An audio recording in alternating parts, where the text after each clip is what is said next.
siang Bu Ajeng, selamat siang teman-teman semua serta pecinta musik sekalian.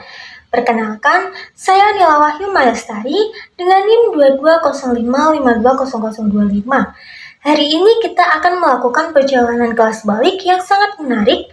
Mari kita bedah bagaimana industri yang dulunya berbasis kepemilikan fisik, kini sepenuhnya dikuasai oleh akses digital.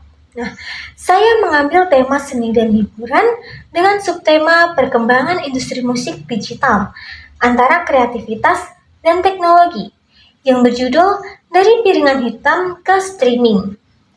Kita akan melihat evolusi dari sekeping barang koleksi mewah menjadi akses tak terbatas di genggaman tangan. Untuk memahami transformasi ini, mari kita mulai di masa lalu, era analog yang didominasi oleh piringan hitam, kaset, dan CD. Selama hampir 1 abad, industri musik didominasi oleh era analog, di mana era ini adalah tentang kepemilikan produk fisik. Piringan hitam adalah representasi kemewahan dan kualitas audio tinggi. Model bisnisnya sangat sederhana dan terpusat. Mereka menginvestasikan modal besar untuk produksi studio, cetak fisik, dan distribusi ke toko-toko. Musisi harus melalui gatekeeper ini untuk sampai ke telinga pendengar. Lalu muncul era digital pertama, era MP3 di akhir 90-an dan awal 2000-an. Format file MP3 adalah revolusi sekaligus bencana. Tiba-tiba musik dapat dikompresi menjadi file kecil dan dibagikan secara peer-to-peer melalui internet. Lalu apa hasilnya? Hasilnya adalah krisis industri. Penjualan CD anjlok, label rekaman merugi besar, dan musisi kehilangan kontrol atas monetisasi karya mereka karena pembajakan merajalela. Industri benar-benar diambang kehancuran. Lalu pertanyaannya, bagaimana cara mengubah jutaan pembajak menjadi pembayar yang sah? Nah, krisis ini melahirkan inovasi yang kita kenal sekarang, yaitu streaming. Inti dari streaming adalah pergeseran dari menjual kepemilikan menjadi menjual akses. Jadi kita tidak membeli satu lagu, tetapi membeli akses tak terbatas ke jutaan lagu dengan biaya berlangganan bulanan. Platform seperti Spotify, Apple Music, Joox, YouTube Musik kini mendominasi, menstabilkan pendapatan industri, dan mengembalikan pertumbuhan. Di era digital, hambatan masuk ke industri musik menjadi sangat rendah. Dulu butuh ratusan juta untuk studio. Nah sekarang, laptop adalah studio. Software DIY dan instrumen virtual yang terjangkau membuat musisi dapat merekam, mixing, dan mastering lagu di kamar tidur mereka. Lalu hambatan distribusi. Musisi independen tidak perlu lagi label. Mereka cukup menggunakan aplikator digital.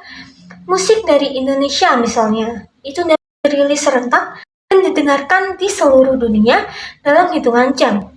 Bagi kita sebagai pendengar, pengalaman telah berubah dari ritual menjadi instan.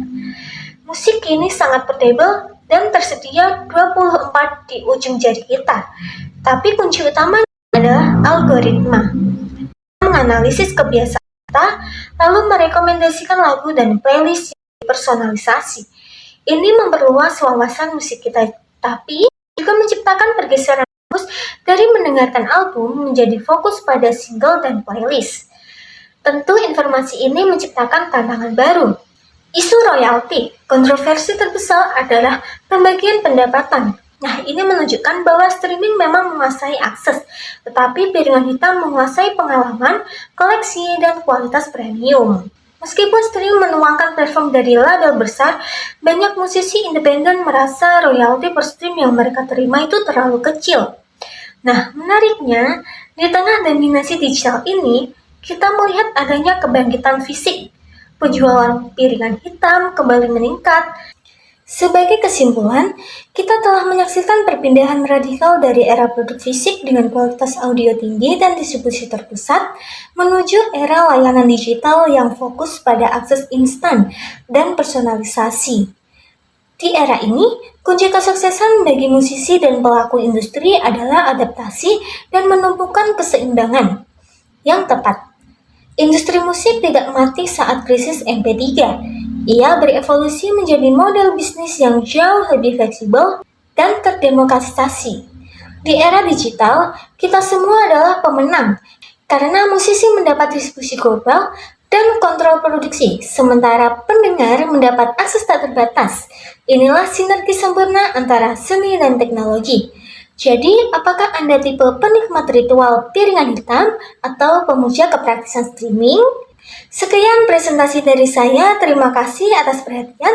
Selamat siang.